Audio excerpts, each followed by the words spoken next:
안녕하세요, 여러분. 2학년 수업의 온라인 수업을 시작하겠습니다. 우리 2학년 1반 그리고 4반 친구들은 첫 시간을 수업을 진행하지 못했기 때문에 이렇게 온라인 클래스로 만나는 게 첫 시간이 될 거고요. 5반 친구들은 선생님이 그래도 2학기의 계획에 대해서 안내를 조금 했었죠. 하지만 일주일이 지나서 잊어버렸을 수도 있으니까 우리 2학기 미술 수업에 대해서 큰 주제 그리고 어떻게 진행될지 간단히 이야기를 하겠습니다. 2학기 미술 수업의 큰 주제는 기후위기, 환경재난이라고 하는 것을 큰 주제로 삼으려고 해요. 그래서 이 주제 안에서 다양한 활동들 혹은 깊이 있는 활동으로 점점점 들어가는 그런 프로젝트를 진행해 보려고 합니다. 환경재난이라고 하는 것이 선생님이 살아가는 시대 그리고 선생님의 아이 그리고 여러분이 살아가는 시대에 당장 직면한 위협이고 문제이기 때문에 우리가 매년 환경위기, 기후위기에 대해서 돌아보고 경각심을 일깨워보고 상황에 대해서 인지하는 것 자체는 굉장히 의미 있는 활동이라고 생각이 되고요. 우리는 미술 혹은 디자인의 관점에서 기후위기에 대한 우리의 대응력을 높이는 그런 작업을 진행해 보려고 합니다. 우리 프로젝트 이름은 선생님이 일단 기후위기, 환경재난에 대해서 돌아보기 프로젝트라고 지었는데요. 이렇게 1차 시부터 우리 2학기에 진행되는 시수를 보면 한 7차 시, 8차 시 정도로 계획을 하고 있고요. 일단 오늘은 우리 집에 있는 재활용품을 돌아보는 그런 시간을 가져보려고 합니다. 선생님의 소개 자료를 본 후에 집에 분리수거함이 있잖아요. 분리수거함에 있는 생활 쓰레기들 씻어서 혹은 씻겨져 있는, 말려져 있는 것들 활용할 수도 있고요. 혹은 쓰레기와 경계가 모호한 일상용품 역시도 재료로 활용할 수 있습니다. 혹은 쓰레기가 아니에요, 선생님 얘는 그냥 재료예요 하는 것도 역시 사용할 수 있어요. 2차 시에는 학교 등교 혹은 온라인 수업 상황에 맞춰서 환경오염과 기후위기에 관련된 자료들을 찾아보고 내가 어떠한 걸 주제로 작업을 하고 싶은지 주제를 선정하는 시간을 가지려고 하고요.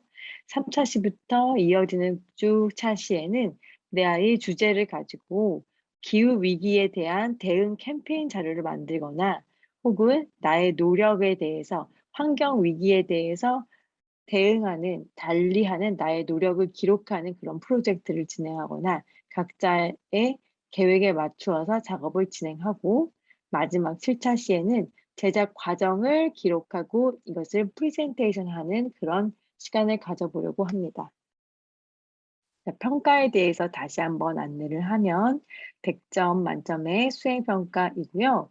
감상이 40%, 퍼센테이지를 좀 변경했고요. 체험 30, 표현 30 이렇게 되는데요. 우리가 감상형은 작품, 프로젝트를 기획할 때의 계획서나 프로젝트가 끝났을 때의 제작 후기, 각 단계별로 쓰는 제작 계획서나 제작 후기에 대한 평가가 10점 만점으로 이루어지고요.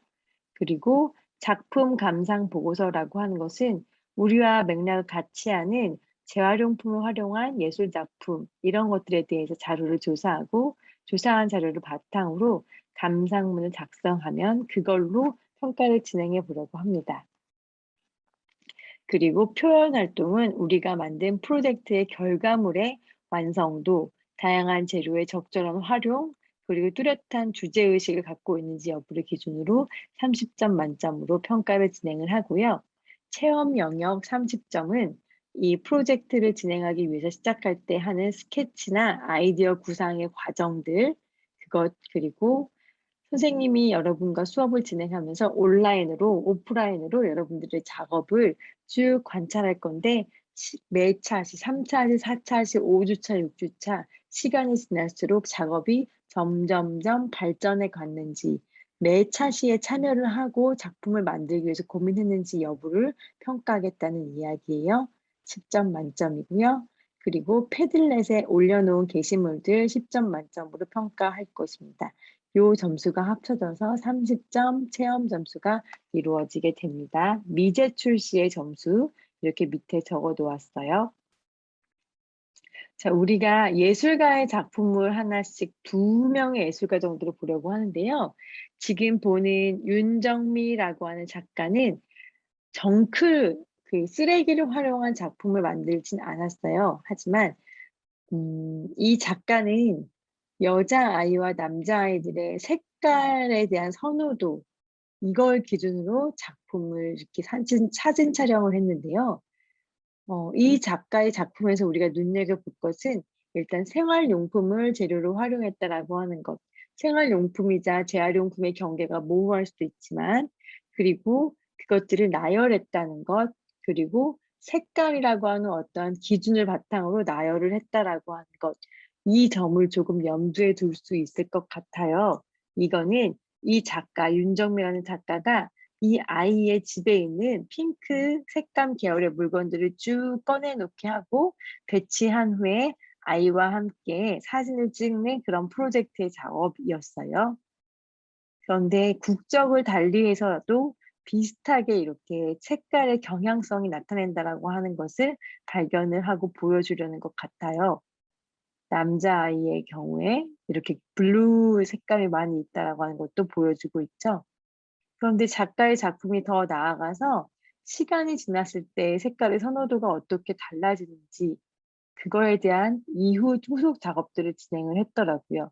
이 아이, 이 아이 같은 아이인데 시간이 지날수록 소유한 물건들의 색감의 변화라든지 아이의 환경의 변화라든지 이런 것들도 보여주고 있죠. 또 한 명 볼 작가는 알레한드로 듀란이라고 하는 작가예요. 멕시코 기반의 작가인 것 같고요. 보세요. 굉장히 시각적으로 인상적으로 다가왔어요. 칫솔이죠. 어떤 칫솔일지 궁금하지 않나요? 네. 이 작가가 테드에 발표한 내용이 있어요. 거기 보니까 멕시코에 이렇게 보이는 것처럼 유네스코 세계문화 지정 구역으로 선정이 된 그런 어떤 멕시코 해변가에 많이 있다고 해요. 굉장히 아름다운 곳으로 2010년에 여행을 갔는데 이곳을 자세히 들여다보니까 요렇게 어디에서 온지 모를 해양 쓰레기들로 뒤덮여 있다는 걸 발견하게 된 거죠. 작가가 이러한 해양 쓰레기들을 가지고 작업을 진행해야겠다라고 계획을 했고, 그 결과물들을 지금 요 보여지는 사이트, 지금 띄워 놓은 사이트를 여러분이 핸드폰으로 찍어 놓으면 작가의 작품들에 대해서 조금 더 자세히 볼 수 있을 거예요. 작가의 사이트에 올라온 건데요. 요 아까 보여준 그만에 있는 다양한 국적의 생활 쓰레기들, 플라스틱 쓰레기들을 이렇게 분류해서 적어 놓은 거예요. 6개 대륙에 50 몇 개의 나라에서 온 생활 쓰레기가 있었다는 거죠. 이탈리아, 인도네시아, 말레이시아, 멕시코, 노르웨이, 우리나라는 있을까요? 네, 우리나라도 여기 사우스 코리아 댕기머리, 이렇게 우리나라에서 건너온 생활 쓰레기가 멕시코까지 가 있었던 거죠. 이러한 사례들 볼 수도 있고요. 네, 지금 보여지는 이런 것들을 보면 해양 쓰레기예요. 해양 쓰레기를 색깔별로 분류해서 이렇게 배치를 해 놓은 거고, 대다수가 플라스틱, 이거는 세제 씻는 주방 용품이죠. 비닐, 어망, 해양 쓰레기들을 하얀 색감 기준으로 이렇게 배치해서 사진 촬영을 하고, 요런 식으로 플라스틱 통, 이건 전구이군요.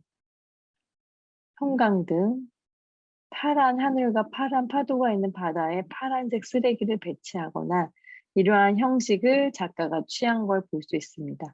어느 정도의 색깔의 유사성을 기준으로 분류를 한 것 또한 볼 수가 있죠. 그럼 우리가 이러한 작품들을 보고서 무엇을 할지 이야기를 하도록 하겠습니다. 네. 우리는 우리 집에 있는 생활 쓰레기들, 재활용품 통에 있는 것들 기준으로 하면 되겠죠? 이런 재료들을 모아서 색깔별로 분류해서 사진을 한 장 찍어 올릴 거예요. 여기서 색깔별로 분류한다라고 하는 것은 하나의 색깔군, 예를 들면 노란색 계열의 물건들을 쭉 배치해서 한 장 사진을 찍을 수도 있고요. 혹은 빨간, 노랑, 파랑, 초록, 연두 이런 식으로 변해가는 색깔의 흐름에 따라서 물건들을 배치할 수도 있어요. 우리는 작가처럼 여러 개의 물건을 구하기는 어려우니까 그나마 분리수거통에 있는 물건 혹은 집에 있는 플라스틱이나 어떤 사물들도 소재로 활용해도 괜찮습니다. 물건들도 소재로 활용해도 괜찮아요. 생활 쓰레기 혹은 집에 있는 물건들을 색깔을 기준으로 분류해서 사진을 한 장 찍어 올리면 되고요. 모양을 만들 필요는 없어요. 그냥 색깔군별로 분류해서 사진 촬영을 해주면 됩니다. 두 번째 과제, 두 개의 과제를 진행할 건데요. 분리수거함에 있는 분리수거 용품들을 자르거나 오리거나 변형하는 것도 가능하고요. 배치를 하는 거예요. 책상 위나 아니면 바닥에 배치하면 되겠죠. 해서 어떤 이미지를 연상시키는 형태를 만들어서 정크아트 사진을 촬영해서 역시 패들렛에 올리는 것입니다. 자, 학생들이 한 예를 간단하게 보면 이게 우리가 집에서 짧게 간단하게 진행할 수 있는 과제의 유형일 것 같아요.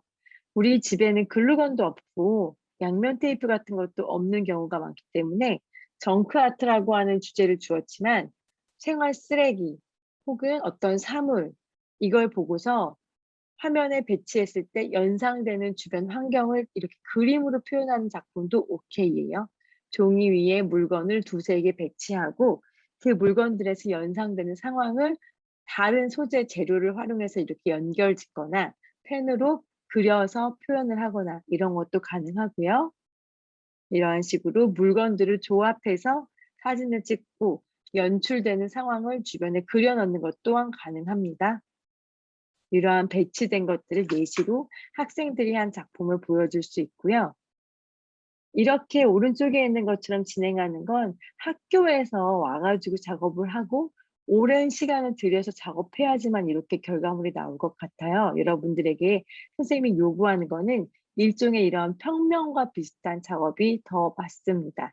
종이 위나 책상 위에 물건을 놓고 또 여러 가지 재활용 용품들을 놓고 그것들로 어떤 모양을 만들거나 떠오르는 모양을 만들거나 아니면 그 물건들 주변에 이미지를 연결해 그려 넣어서 어떤 이런 상황을 만들어 주거나 분리수거함에 있는 재료를 활용해서 이러한 이미지를 만들어서 사진 한 장 찰칵 찍어서 역시 패들렛에 올려주면 됩니다. 말한 것처럼 입체로 만들고 싶으면 만들 수도 있지만 이건 손이 많이 가는 작업이라고 선생님은 생각을 하거든요.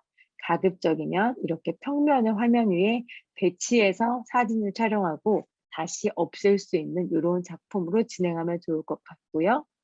만약에 종이 위에 하거나 사진 촬영을 한 후에 우리 픽스아트나 아니면 우리가 쓰는 게 뭐 이비스 페인트 같은 걸로 연결 짓는 드로잉을 그려도 좋고요. 이렇게 종이 위에 물건을 배치하고 주변에 연결되는 상황들을 넣어 주어도 괜찮습니다. 분리수거함에 있는 재료를 두세 가지 이상 활용해서 이렇게 재활용품을 활용한 예술 작품을 만들고 사진 한 장 촬영해서 패들렛에 올리는 것 두 개의 과제를 진행을 할 거고요. 지금 보여지는 게 1반, 4반, 5반 패들렛입니다. 화면을 조금 오래 공유하고 있을 테니까 자기 반 패들렛에 들어가서 두 장의 사진을 찍어서 올려주면 됩니다. 네. 요렇게 찍어 올린 것들은 미리 정확히 안내를 해야 할 것 같은데요. 아까 말한 것처럼 체험 영역에 패들렛에 자료를 올렸는지 그리고 일종의 이것도 아이디어 스케치와 비슷하게 할 수 있거든요. 그래서 스케치를 올리라는 게 아니고요. 결과물들이 다음 작업을 위한 스케치와 같은 역할을 할 수도 있으니 평가의 체험 영역에 30점 만점에 30점 전체를 이 작품 가지고 평가하는 건 아니에요. 하지만 패들렛에 작품을 올렸는지 올린 작품의 질이 높은지 여부를 가지고 평가 10점 혹은 15점 사이에서 역시 반영이 된다라고 하는 걸 안내하겠습니다. 네, 패들렛에 화요일, 오늘 수요일, 목요일까지 올려주세요. 선생님 목요일 날 확인하도록 하겠습니다.